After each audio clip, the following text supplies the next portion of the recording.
This is the third part of the chapter, the best Christmas present in the world.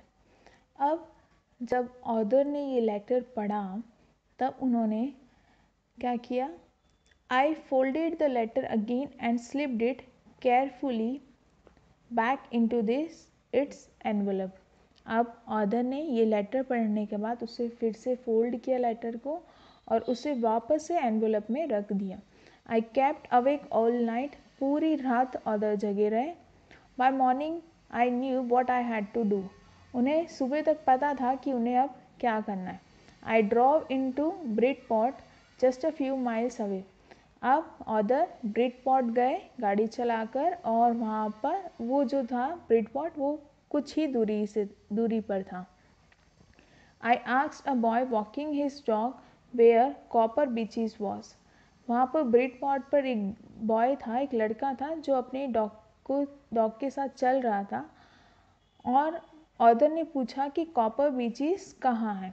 Copper beaches एक locality है, एक place है Bridport में जहाँ पर हाउस नंबर 12 था, जहाँ पर कॉनी रहती थी, उसका जो एड्रेस एनवलप पे मेंशन था।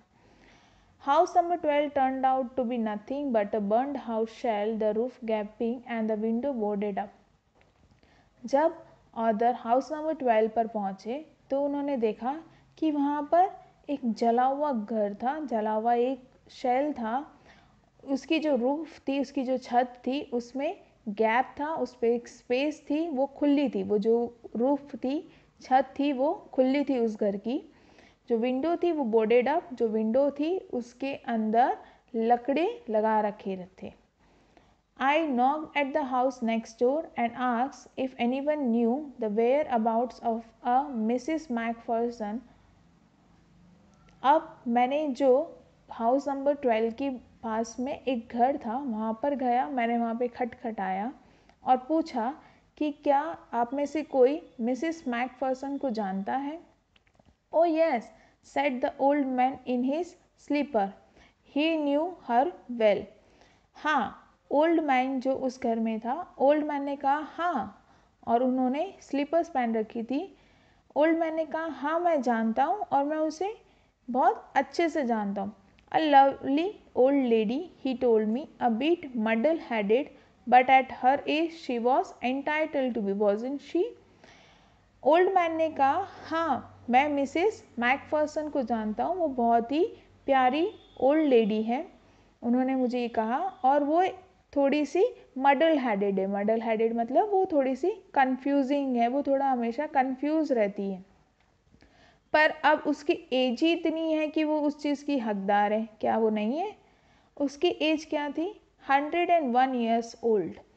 मिसिस मैकफर्सन की एज थी 101 ईयर्स, अब वो 101 साल की थी।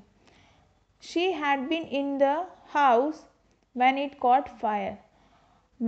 मिसिस मैकफर्सन घर में ही थी जब उसके घर को आग लग गई थी। No one really knew how the fire had started, but it could well have been candles. कोई भी ये नहीं जानता कि किस तरह से उस घर में आग लग गई, पर शायद वो कैंडल्स की वजह से लगी होगी। She used candles rather than electricity because she always thought electricity was too expensive. Mrs McPherson घर में इलेक्ट्रिसिटी की जगह कैंडल्स यूज़ करती थी, मोमबत्ती या यूज़ करती थी, और वो इलेक्ट्रिसिटी, लाइट्स, बल्ब ये यूज़ नहीं करती थी। क्यों? क्योंकि वो ऐसा सोचती थी कि इलेक्ट्रिसिटी काफ़ी एक्सपेंसिव है, काफ़ी महंगी है। The fireman had got her out just in time.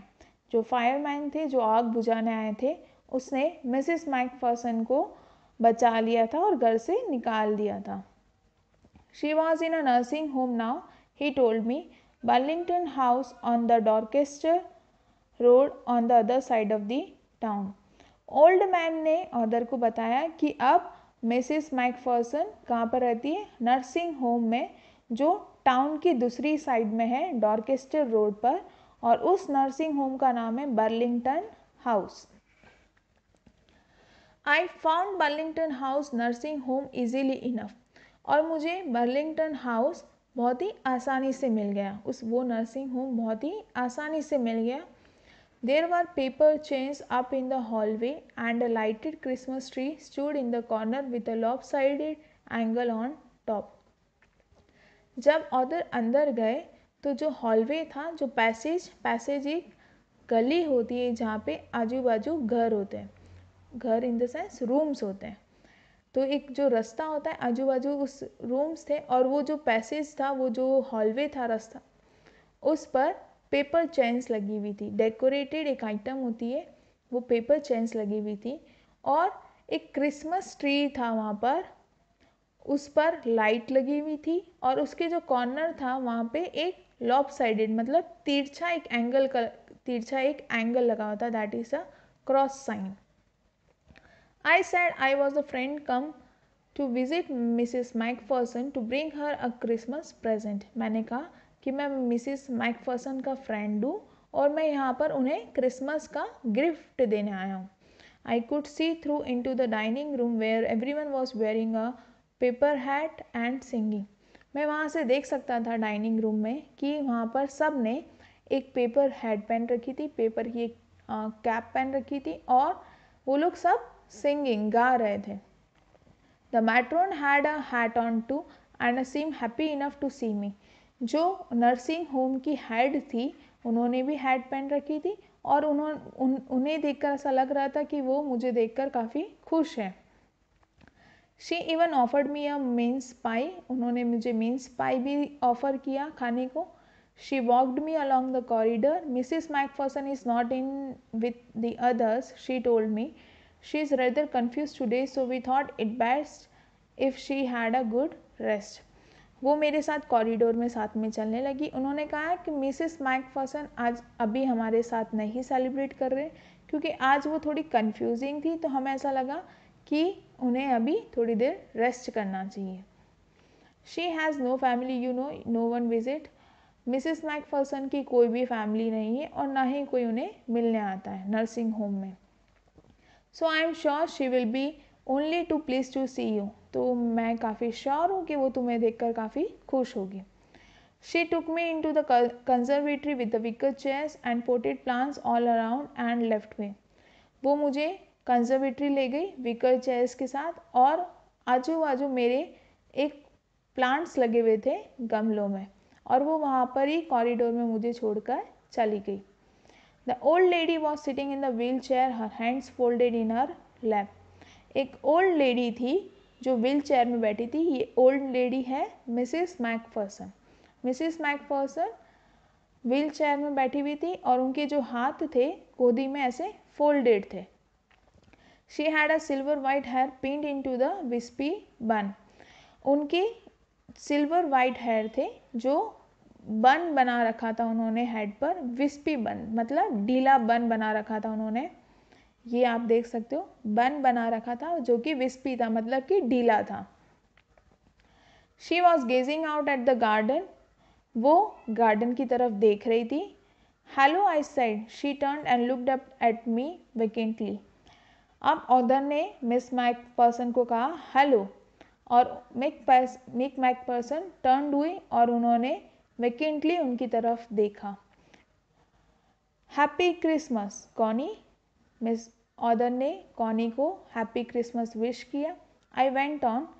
I found this, I think it's yours. मैं आगे बढ़ा और बोला आई फाउंड दिस, मैंने ये ढूंढा है और ये शायद तुम्हारा है। आई थिंक ये तुम्हारा है।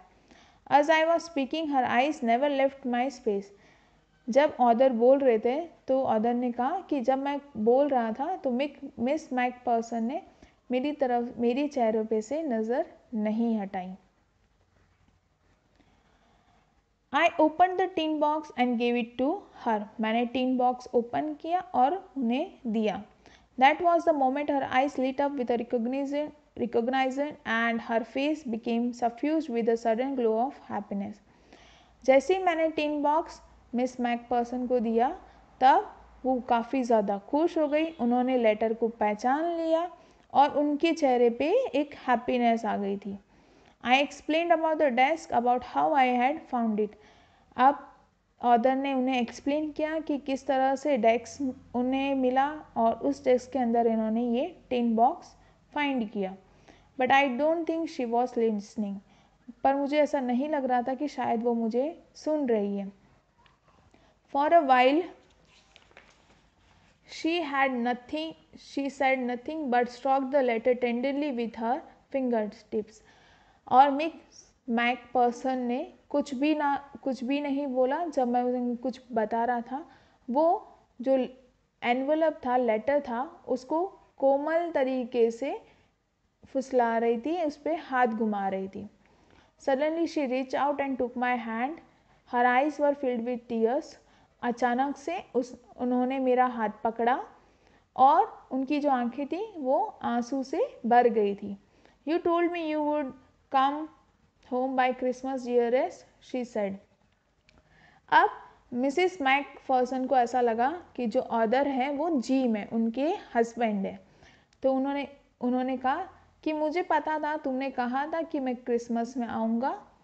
And here you come, the best Christmas present in the world. Come closer Jim dear, sit down.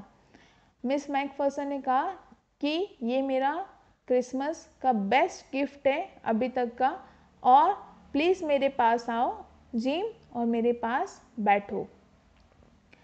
यहाँ पर मिस मैकफर्सन को ऐसा लग रहा था कि जो ऑथर है वो कौन है, उनके husband gym. I sat down beside her, she kissed my cheek. I read your letter so often, Jim, every day. I wanted to hear your voice in my head. अब ऑथर है वो miss Macpherson के पास बैठ गए. Miss McPherson ने author की चिक पर किस किया और मिस मैकफर्सन ने बताया कि वो काफ़ी बार जो तुम्हारे लेटर है वो पढ़ती है हर रोज़, और वो अब तुम्हारी आवाज़ उनकी जो दिमाग है उसमें गूंजती रहती है. It always made me feel you were with me. अब वो कहती है कि मुझे कभी भी ऐसा नहीं लगा कि तुम मुझसे दूर हो, मुझे हमेशा ऐसा लगा कि तुम हमेशा मेरे साथ हो. एंड नाउ यू आर, और अब तो तुम रियल में मेरे साथ में हो, अब तो तुम मेरे साथ में ही बैठे हो. Now you are back, you can read it to me yourself. Would you do that for me Jim dear. अब तो तुम वापस आ गए हो, तो क्यों ना ये लेटर तुम खुद ही मुझे पढ़कर सुना दो. क्या ये तुम कर सकते हो ना जिम मेरे लिए.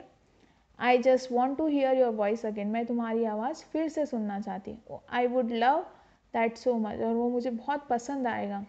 And then perhaps we will have some tea. I have made you a nice Christmas cake. Marzipan all around. I know how much you love marzipan. अब जब तुम आई गए हो तो मुझे ये लेटर पढ़कर सुना दो, और शायद उसके बाद हम कुछ टी पियेंगे, चाय पियेंगे. और मैंने तुम्हारे लिए क्रिसमस केक बनाया है मार्जिपन, और वो मुझे पता है कि तुम्हें वो मार्जिपन केक बहुत ज़्यादा पसंद है. This story has been written by Michael Morpurgo. Thank you.